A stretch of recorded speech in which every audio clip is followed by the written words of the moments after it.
Sign this right now before you say one word. I'm not signing anything tonight.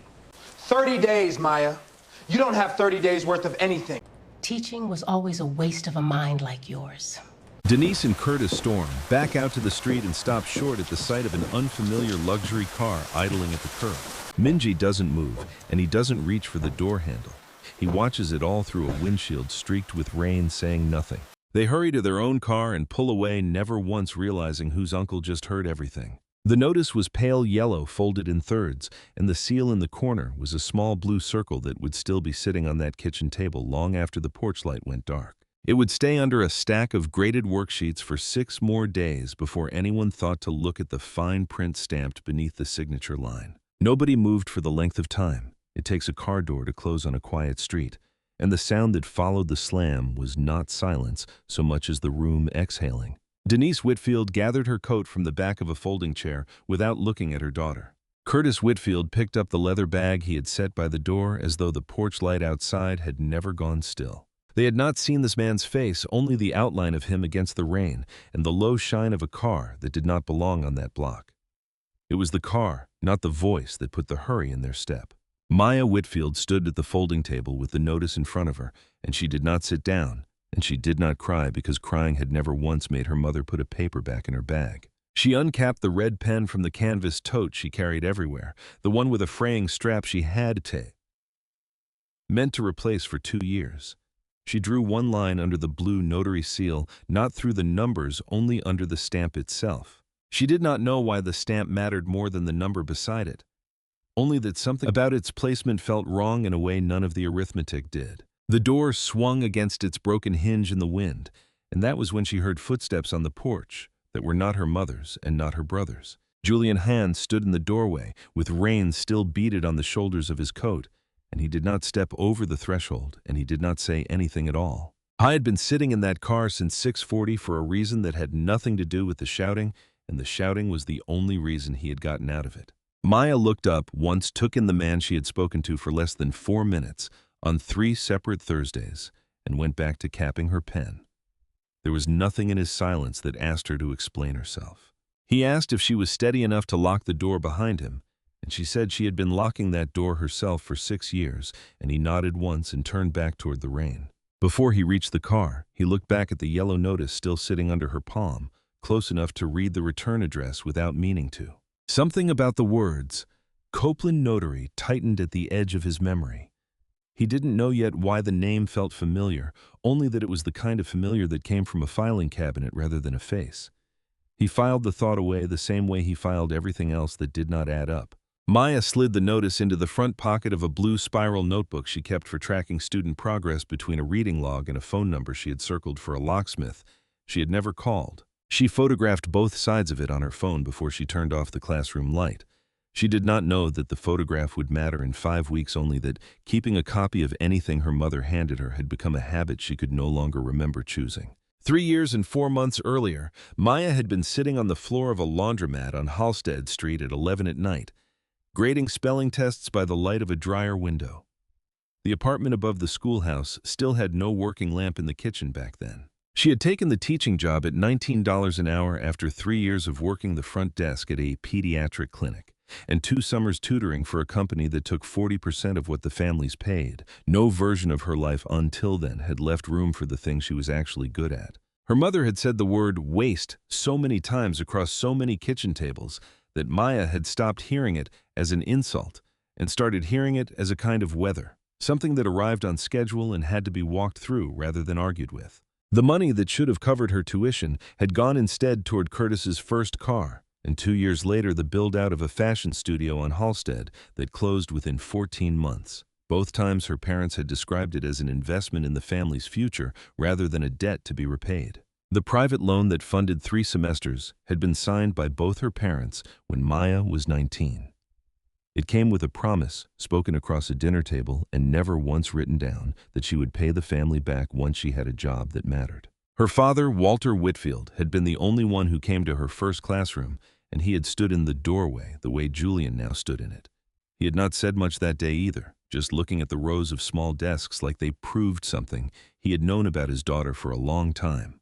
Walter died 2 years and 7 months before that Tuesday night on a Sunday in March of a heart that had been failing quietly enough that no one but Maya had noticed him slowing down. He left behind a handwritten will, naming Maya as the owner of the schoolhouse at 2114 Emerald Row, 4 sentences on a single page.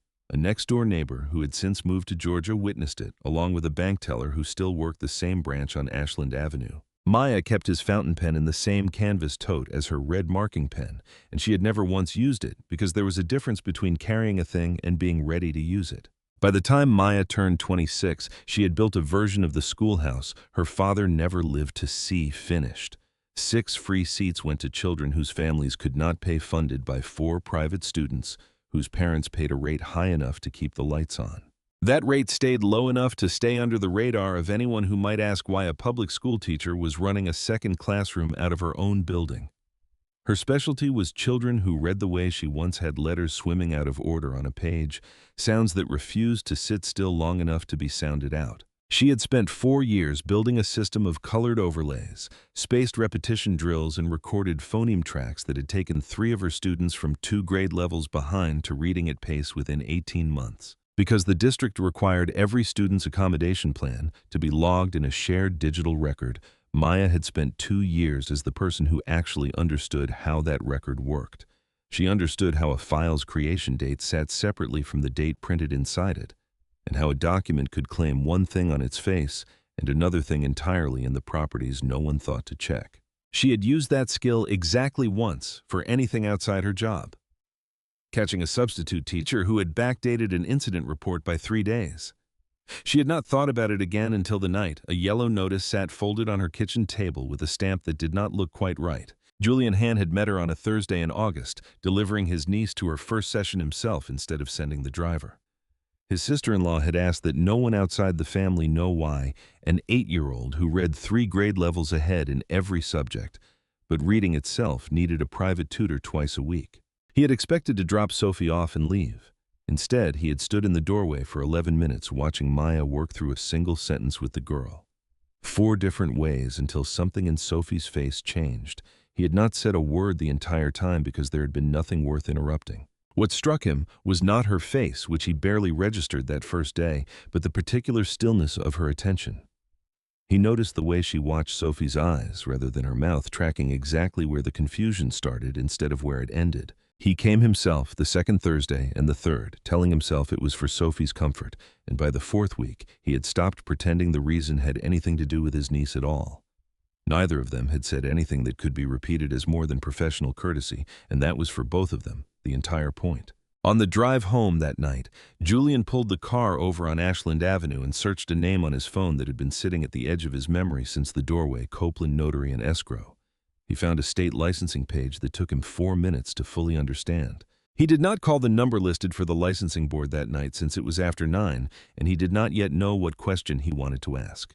He only knew that the answer would matter more than he could explain to anyone who asked why he was still parked on Ashland Avenue at 10 past 10. Somewhere in a drawer at his office sat a folder 3 inches thick cross-referencing every notary office his family's old land deals in the McKinley Park corridor had ever used. He had a feeling, not yet a fact, that Copeland's name was already inside it. Denise called the schoolhouse twice over the following week and got the same recording, both times a woman's voice, reading out session hours in the same steady tone she used with her students, and neither call was returned. She had expected tears or at least a second visit begging for time, and what she got instead was silence delivered on a schedule which unsettled her more than any argument could have. Curtis had already spent 3 weeks pitching a new venture to 2 former classmates from business school, a boutique consulting firm that needed $22,000 in seed capital he did not have. The venture's listed business address looked better on paper than the studio apartment on Damon Avenue where Curtis actually lived. I had heard secondhand from a cousin who worked in county records that the block around Emerald Row sat inside a redevelopment corridor. A company called Ashford Grove Holdings had been quietly assembling for 2 years, vacant lots. 2 streets over, the cousin had said sold for well past $2 million.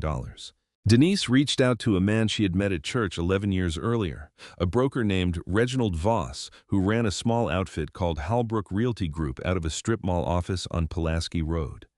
She remembered him once mentioning that he handled paperwork for families who needed things to move faster than courts usually allowed. Voss did not ask many questions once he heard the address, and the words handwritten, "will only whether anyone besides Maya had a copy of the document." Denise told him no, because as far as she knew, that was true. I explained what he called an expedited probate package, a service fee of $3,800 that covered what he described only as document preparation and notary coordination payable in cash, and never mentioned again once the paperwork was filed. Denise did not ask what document preparation meant in practice, and Voss did not offer to explain it. Both of them understood the arrangement well enough to leave the specifics unspoken across the small folding table in his strip mall office. He told her the whole process could be finished inside 3 weeks if the family was, in his words, motivated to move quickly. Denise wrote him a check from an account she had opened without Curtis's name on it, the same week she stopped answering Maya's calls entirely. On the Thursday of Maya's professional development day, she sat in a district conference room 3 miles away, learning about a new reading assessment platform. A locksmith, Curtis, had paid in cash, rekeyed both the front and rear doors of the schoolhouse at 2114 Emerald Row. Maya returned that evening to find her key useless in a lock that had never been useless before. A business card from a company called Holbrook Realty Group had been wedged into the frame where a person might expect a note of apology. She did not call her mother, and she did not knock on the door of a house that was no longer opening for her key. She did not raise her voice on the sidewalk where a neighbor was already watching from a porch 2 doors down. She photographed the new lock, the business card, and the time stamped on her phone. Then she called a locksmith of her own, a woman named Priscilla Ortiz, who ran an emergency service out of Bridgeport and who documented every job with a dated invoice as a matter of routine.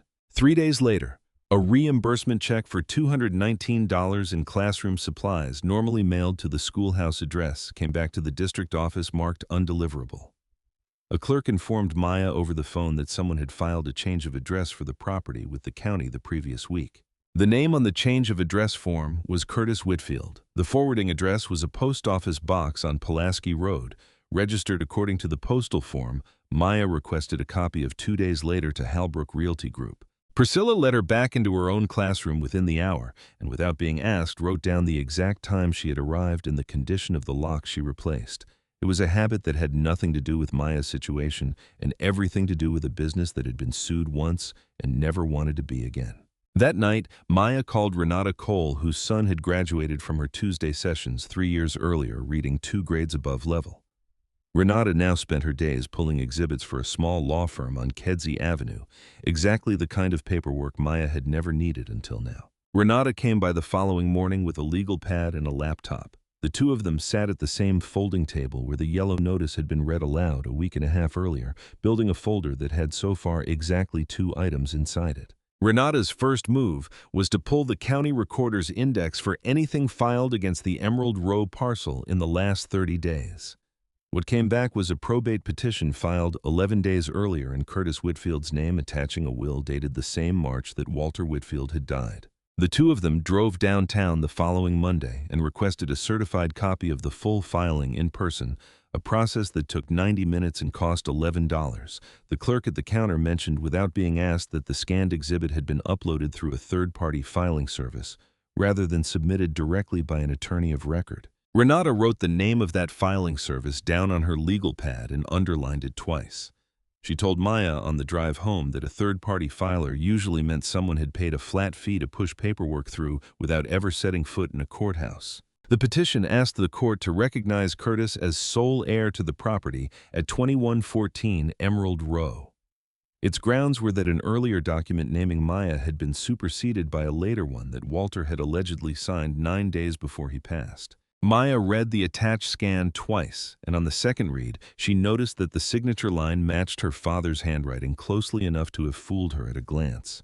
But the loop on the W in Whitfield curved the wrong direction, tighter and higher than the version she had watched him sign on 1,000 permission slips over the years. She pulled up the file's underlying properties, the way she pulled up any scanned document at work, checking creation date against the date printed on its face. It was the same way she had once caught a substitute backdating an incident report. The numbers refused to agree with each other. The document displayed a signing date in March 2 years and 7 months earlier. The file itself, according to its own internal metadata, had been created on a Tuesday in August 2 years and 5 months after that March. It had been created on a scanner registered to an office on Pulaski Road she had never heard of before that week. She did not say anything to Renata for almost a full minute, and when she did speak, it was only to ask whether metadata like that would hold up as evidence on its own. Renata told her the honest answer, which was probably not by itself, but never by itself, was the point of collecting more than one thing. Maya ran the same check twice more, using 2 different document viewers, the way the district trained her to verify any flagged file before escalating a case. Both times the creation date and the modification date sat exactly 4 minutes apart, telling her the scan had been produced and finalized in one sitting, rather than revised over time the way a genuine decades-old document never was. She printed the Properties panel, dated her own printout in red pen at the top corner, and slid it into the blue spiral notebook behind the photograph of the yellow notice. The folder Renata was building now held 3 items instead of 2. 10 days later, the county held its annual literacy showcase at Maya's district building, an event she had helped organize for 3 years running.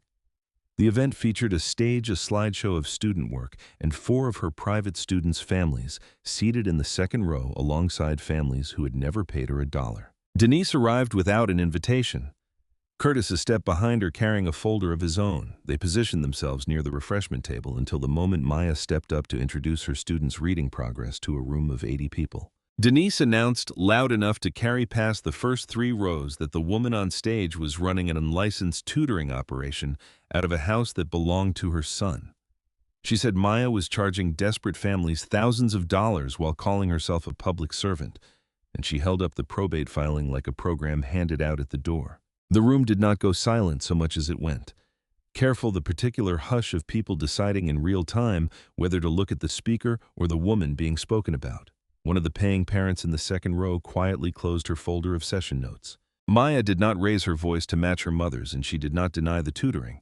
She said only that anyone with questions about the schoolhouse's legal status was welcome to review the matter in the appropriate venue rather than a school gymnasium before finishing her presentation exactly as planned. 2 of her 6 private families texted her within the hour asking to pause sessions until things settled.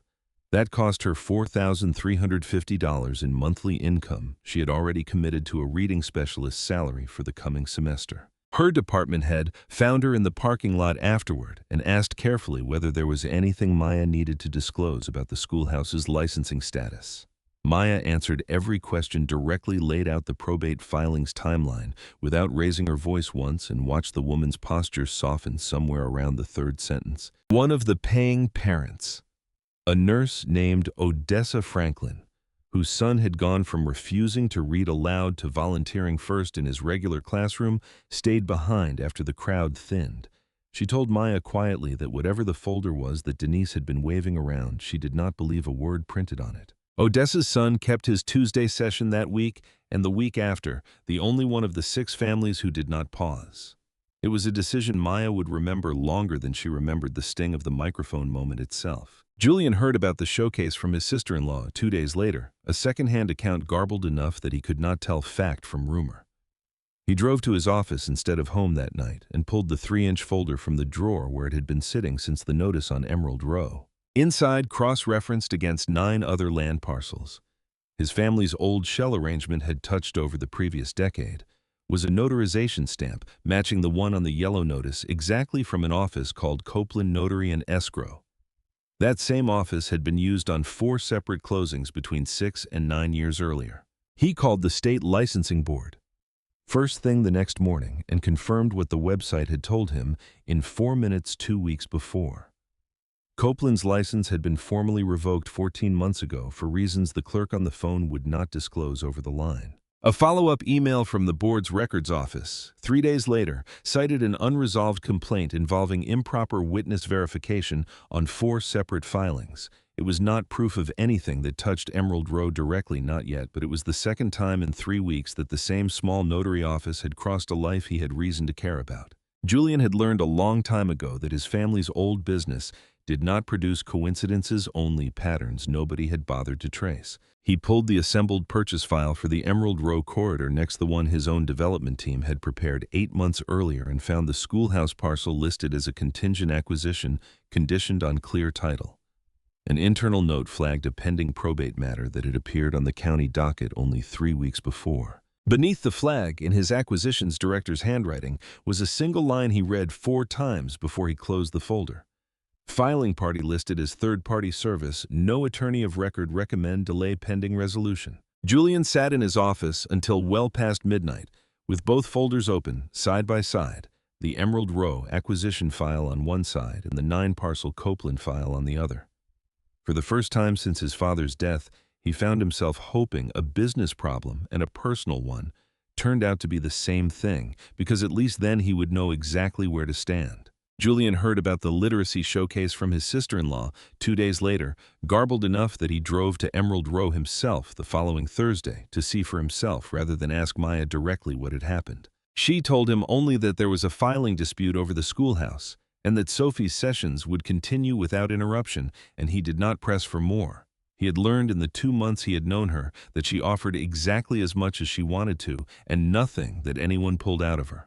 He respected that enough to leave the conversation there, and it cost him something to do it. By then, he had already read the probate petition twice and recognized Reginald Voss's filing signature from 2 other cases his legal team had flagged that same year. The 2 other cases involved elderly homeowners along the same redevelopment corridor whose families had sold undervalued parcels within weeks of a Hallbrook filing landing in the county system. Both files were sitting in a folder his compliance team had marked for internal review, 11 months before the name Whitfield had ever crossed his desk. He considered for the length of one red light on Ashland Avenue, simply telling Maya everything he had found, the notary license, and the pattern across 3 other families.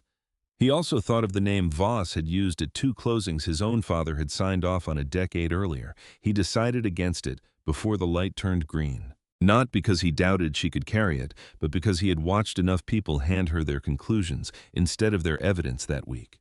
He did not want to become one more voice telling her what to believe about her own family's paperwork. Instead of telling her what he knew, he asked his acquisitions director to quietly identify the lender behind the original private note. His family's file had referenced only in passing a company called Fenwick Family Lending. Fenwick's records, once his team requested them under the pretext of standard title research, showed a private education loan opened 7 years earlier for $34,180. It had been secured by a small lien Walter Whitfield had voluntarily placed against the property when he co-signed it. The current outstanding balance was $18,730 after 7 years of on-time payments made entirely by Maya. Nothing in Fenwick's file resembled the $61,415 printed on the notice that had sat on Maya's kitchen table. Nothing in it mentioned Copeland Notary at all, which told Julian that the notice itself had never come from the actual lender in the first place. Julian's team contacted Fenwick directly and within 9 days of careful negotiation purchased the note outright, paying the $18,730 balance in full and becoming the assignee of record on the lien. The transaction was recorded with the county that same week under the name of a family trust rather than Ashford Grove Holdings itself. On assignment of Lyon did not erase what Denise and Curtis had tried to do with a fabricated notice, and it did not touch the probate fraud sitting in front of a judge.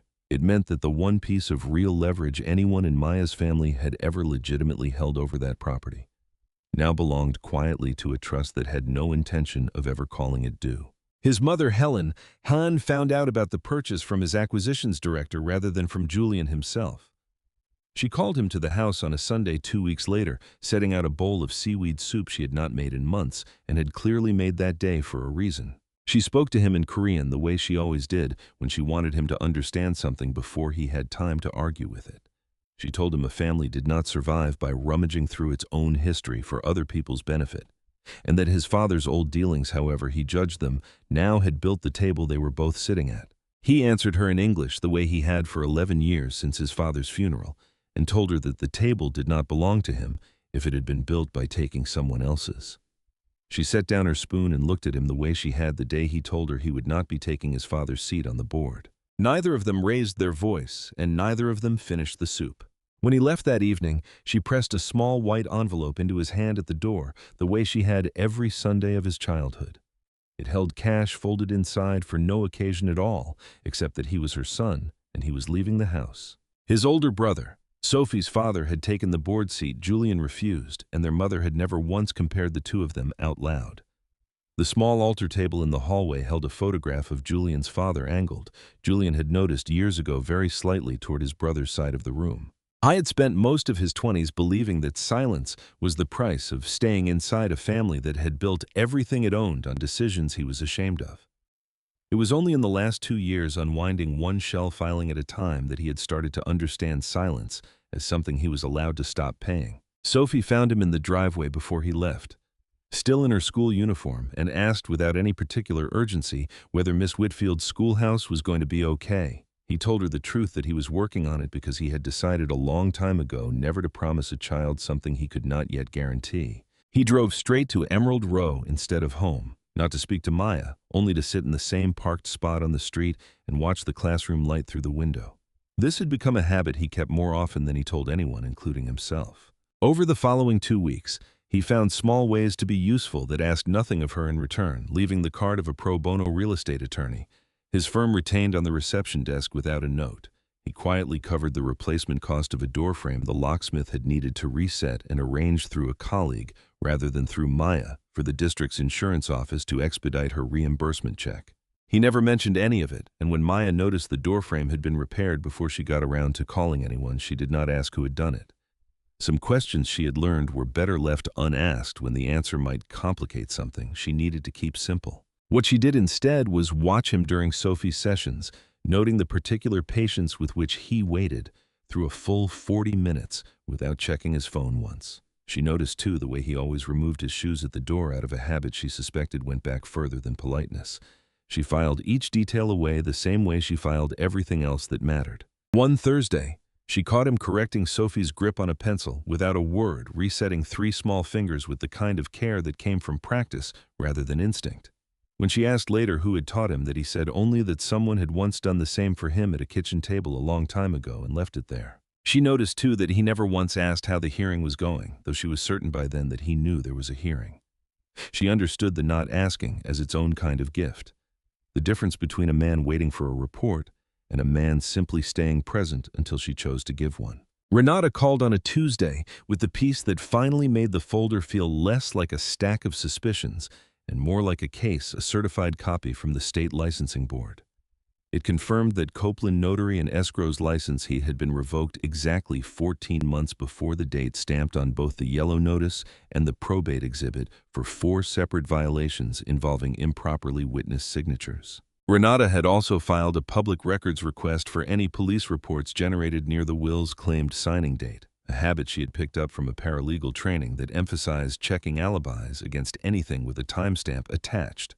The request came back 3 days later with a single incident report from that exact night. The report documented a disorderly conduct citation issued to Curtis Whitfield at 11:40 that evening outside a bar on Archer Avenue. That bar sat roughly 40 minutes' drive from the hospital room where Curtis had told the probate court he personally witnessed his father sign the will earlier that same night.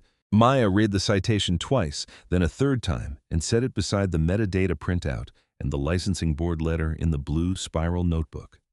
For the first time since the notice had landed on her kitchen table, the folder felt less like something she was defending herself with and more like something that could stand on its own. Renata pointed out one more detail buried in the citation, an arresting officer's badge number that matched a dispatch log she pulled the following morning. The dispatch log recorded a call placed to 911 at 11:38 that night, reporting a disturbance outside the same bar, timestamped by the county's own system in a way no family member could later dispute. Maya asked whether that recording alone might be enough to move the hearing date up. Renata told her that was a question for the attorney.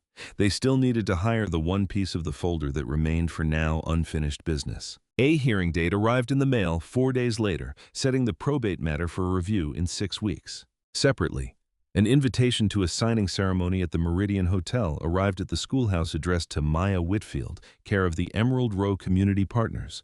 It informed her that the finalized sale of the redevelopment parcel would be celebrated at the Grand Hall on the second Saturday of the following month. Maya had never heard of Emerald Row Community Partners, and a call to the number printed on the letterhead connected her after 2 transfers to a receptionist at Ashford Grove Holdings.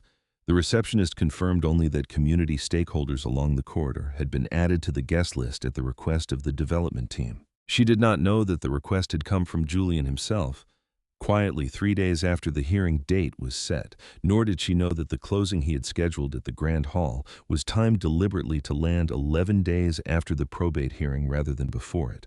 That way, whatever the court decided would already be a matter of record by the time anyone stood up to speak at the celebration. The probate hearing was held on a Wednesday morning in a courtroom on the 4th floor of the Daly Center. The same kind of folding chairs and fluorescent light Maya had grown used to at district meetings. Nothing about the room felt routine once the judge called the matter of the estate of Walter Whitfield. 6 rows of gallery seating sat mostly empty, except for Renata in the 3rd row with the blue spiral notebook on her lap, and Odessa Franklin 2 seats down on a lunch break she had taken without being asked. Julian sat near the back, close enough to the door that he could leave without being noticed if Maya needed the room to belong only to her. Denise sat beside Curtis at the petitioner's table in a navy blazer she had bought for the occasion. She did not look at her daughter once during the 11 minutes it took the judge to review the filings already on record. Voss did not appear and would not appear at any stage of the proceeding. A detail. Faison noted for the record when the judge asked who, if anyone, had prepared the original filing on the petitioner's behalf. Curtis's attorney answered only that the filing service had been retained by the family and could not be reached that morning, an answer the judge wrote down without a change in expression. It was the kind of note that meant more to the people who understood courtrooms than it did to the 2 people who had hired him. Attorney Julian's firm had quietly connected Maya with 2 weeks earlier. A probate specialist named Councilwoman Faison had taken the case pro bono after reading Renata's folder in a single sitting. She rose first and asked the court's permission to enter 3 exhibits before opening arguments began. The judge granted it, and the courtroom went the particular kind of quiet that comes before someone loses something they had already spent. Denise straightened in her seat the way she had straightened at 100 family dinners before, delivering a verdict on someone else's choices. She said loud enough for the row behind her to hear that no printout from a woman with a teaching degree was going to overturn a document a judge himself had already accepted onto the docket. Faison did not respond to that directly, and instead placed a pale green folder on the exhibit table an inch thick, squared its edges and turned it so the clerk could read the label before anyone else in the room. Inside sat the first exhibit, printed and certified, a side-by-side comparison of the will's stated signing date and its file's own recorded creation, timestamp 4 minutes apart in origin and 2 years 5 months apart on paper. It had been prepared by a forensic document examiner Faison had retained the week before. The examiner's summary walked through the same properties panel Maya had first opened at her own kitchen table 5 weeks earlier, translated now into language a court would accept. No one had to explain what metadata meant to a judge who had never needed the word before that morning. The second exhibit followed a certified letter from the State Licensing Board, confirming that Copeland Notary and Escrow's commission had been revoked 14 months prior to the date stamped on the will. The revocation cited violations involving improperly witnessed signatures on at least 4 prior filings. The third exhibit was the county's own 911 dispatch log, time-stamped 11:38, the night the will claimed Curtis had stood at his father's bedside as a witness. It recorded instead a disturbance call placed outside a bar on Archer Avenue, a call that ended 40 minutes later with Curtis Whitfield's name on a disorderly conduct citation. 5 weeks earlier, in a kitchen that smelled like rain rather than a courtroom. Denise Whitfield had told her daughter that teaching was always a waste of a mind like hers. Faison read the exhibit summary aloud without raising her voice, and the sentence sat in the courtroom, the same way it had sat in that kitchen for so many years unanswered until now. Denise's mouth opened and then did not finish opening because there was nothing left in the folder in front of her that argued with a timestamp or a revoked license.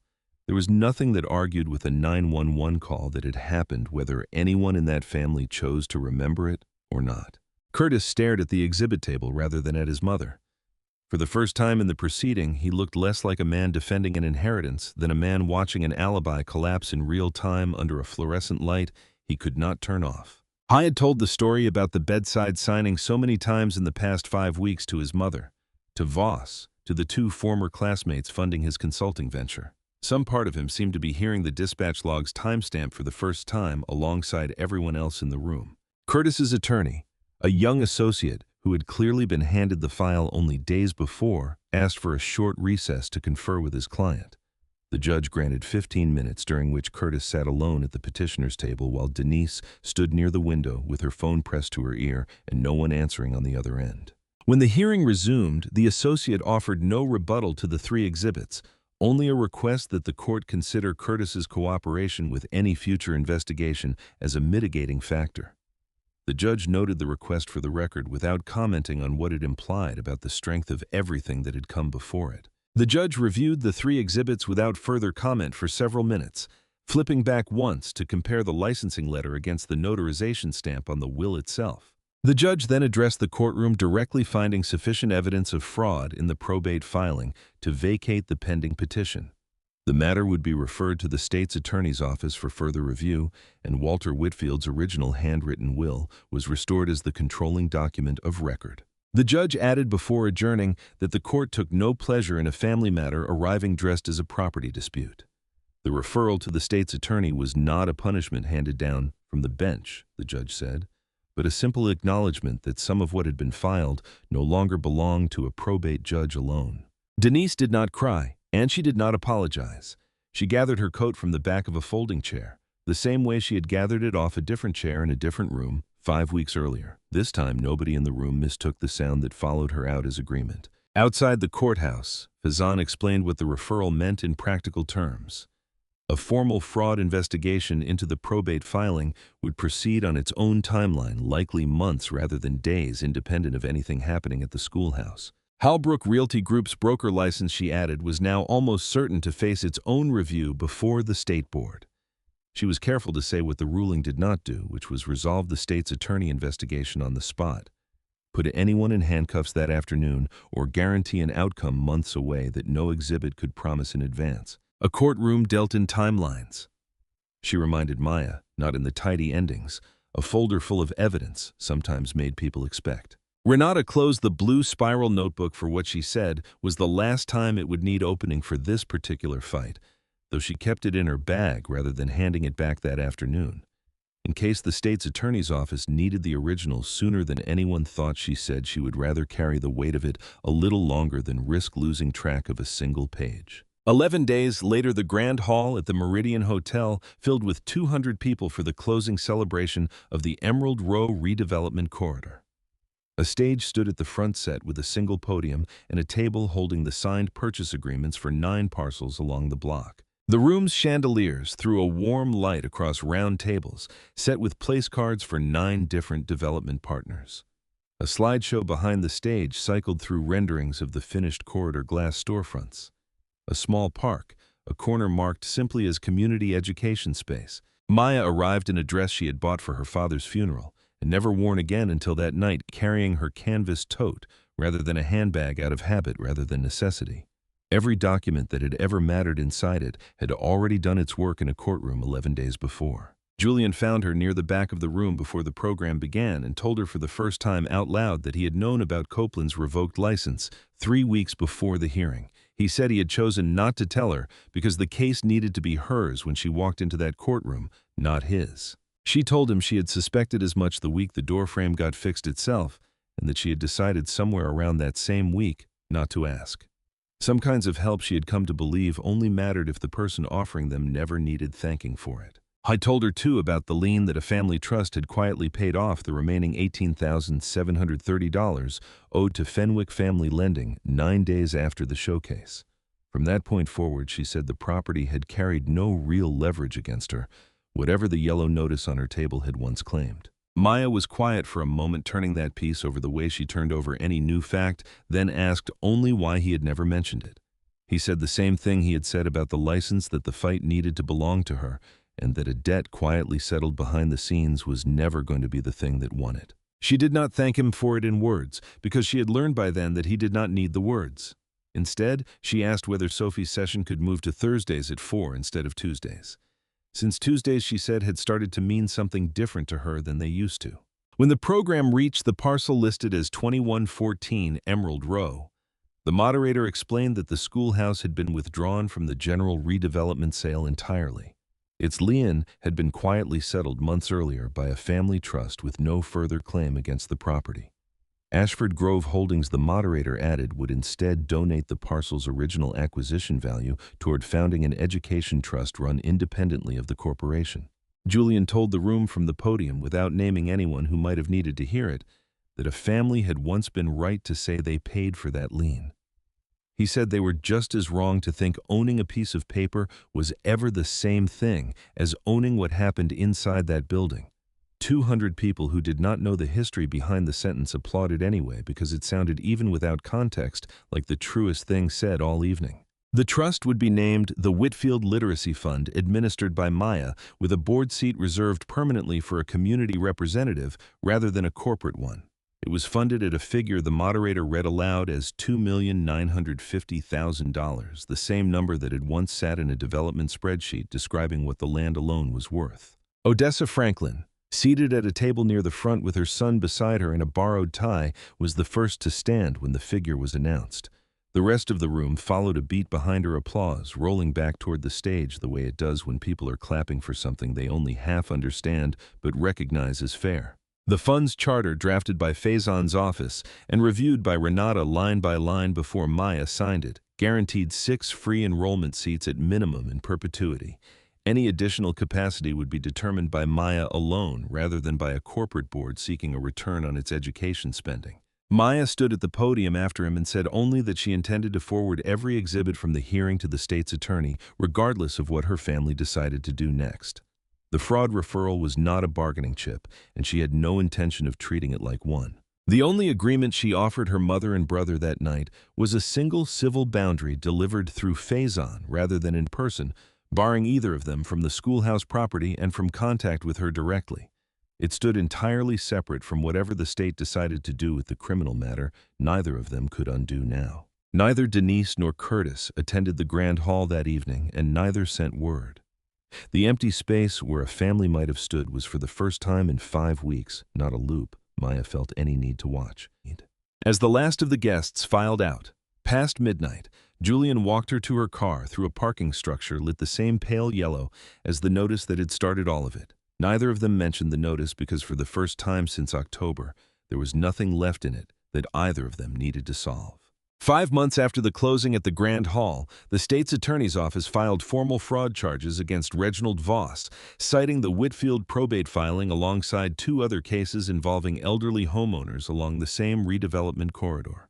Halbrook Realty Group's broker license was suspended pending trial. The same licensing board review that had already revoked Copeland Notary and Escrow's commission 14 months before opened a broader inquiry into 6 additional filings from its final year, 3 of which named Voss as referring party. Curtis accepted a plea agreement that spring requiring restitution and 18 months of probation rather than face a jury on the forgery charge directly.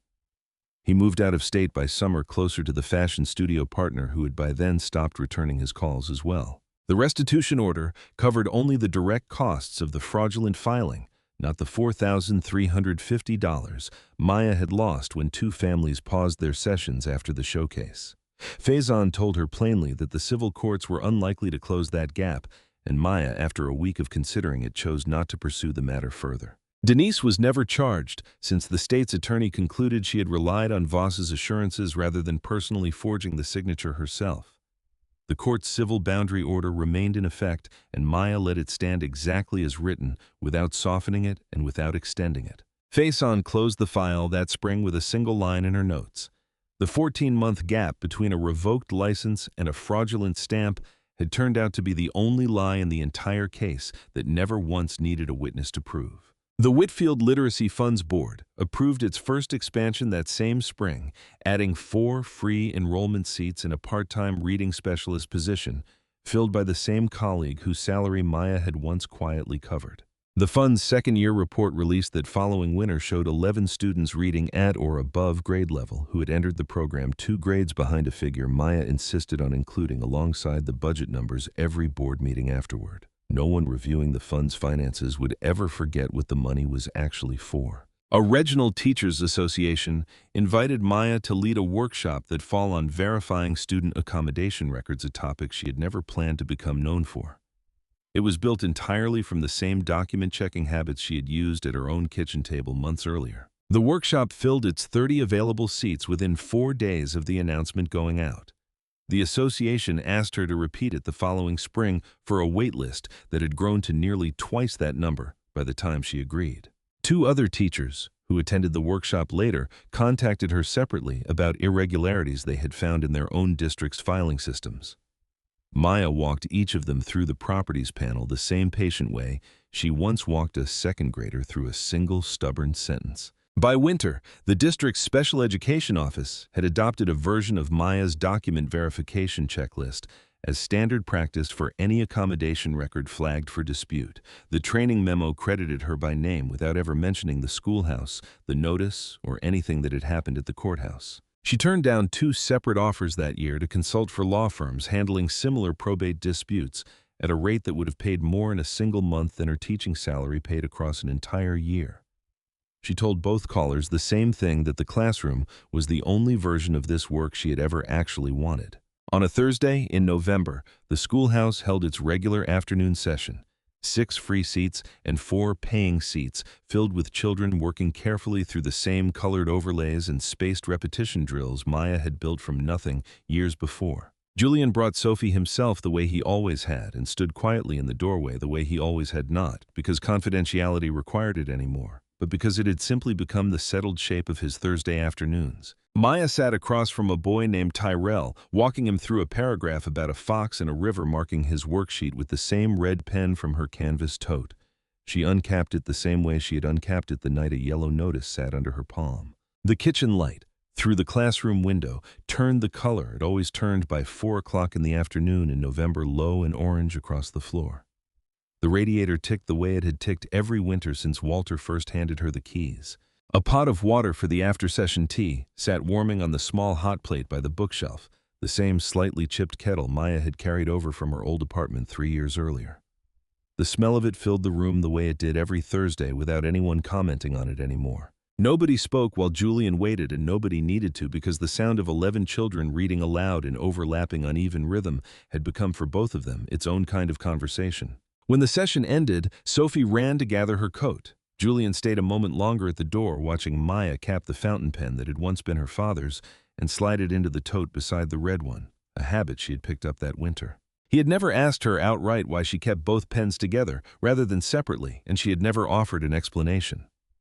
He suspected by then that some answers were meant to be watched rather than asked, for the way he had first learned to watch her that August afternoon in a doorway, neither of them had planned to matter this much. His mother came by the schoolhouse for the first time 2 weeks later, unannounced, carrying a small thermos of seaweed soup she said was simply extra from dinner. She stayed only long enough to watch one full session from a folding chair near the door, saying nothing to Maya beyond a nod when she left. She removed her shoes at the entrance without being asked, the way her son always did, and set them together against the wall rather than leaving them scattered the way most visitors did. It was a small precision Maya noticed but did not mention.